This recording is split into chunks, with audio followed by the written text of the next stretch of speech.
ప్రభావతి సత్యం దగ్గర ఇలా అంటుంటుంది. కష్టకాలంలో ఉన్నప్పుడు తోడుగా ఉండాల్సింది కూతురు అల్లుడే కదా, మనోజ్ నువ్వైనా వెళ్ళరా పాపం అని అంటూ ఉంటుంది. అక్కడున్న మనోజ్ సరే అని తలకాయ అల్లాడిస్తాడు అంతే. అక్కడ రోహిణి కోపంలో చూస్తూ ఉంటుంది.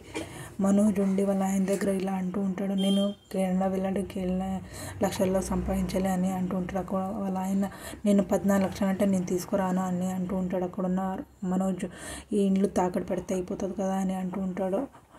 అక్కడ ప్రభావతి సత్యం మీనా అందరూ షాక్ అవుతారు ఆ మాట విని. అక్కడున్న బాలు స్వాతి మొత్తం మకం పెట్టుకొని జాతిరిత్నం అడుగుతున్నాడు. చెయ్యి అని అంటూ ఉంటాడు. అంత నీకే చేసి మేము రోడ్డు మీద పడాలా అని అంటూ ఉంటుంది ప్రభావతి. అక్కడున్న మనోజ్ షాక్లో చూస్తూ ఉంటాడు. సత్యం కూడా చూస్తూ ఉంటాడు. అక్కడున్న రోహిణి నోరు తెరిచి అడుగుతున్నాడు కదా అత్తయ్య అని వాళ్ళ అత్తయ్యకి చెప్తూ ఉంటుంది. అక్కడున్న వాళ్ళ అత్తయ్య నీ భర్త మీద అంత పట్టింపు ఉంటే నీవు మీ నాయన దగ్గర నుంచి ఇప్పి అని అంటూ ఉంటుంది. అక్కడున్న రోహిణి షాక్ అవుతుంది.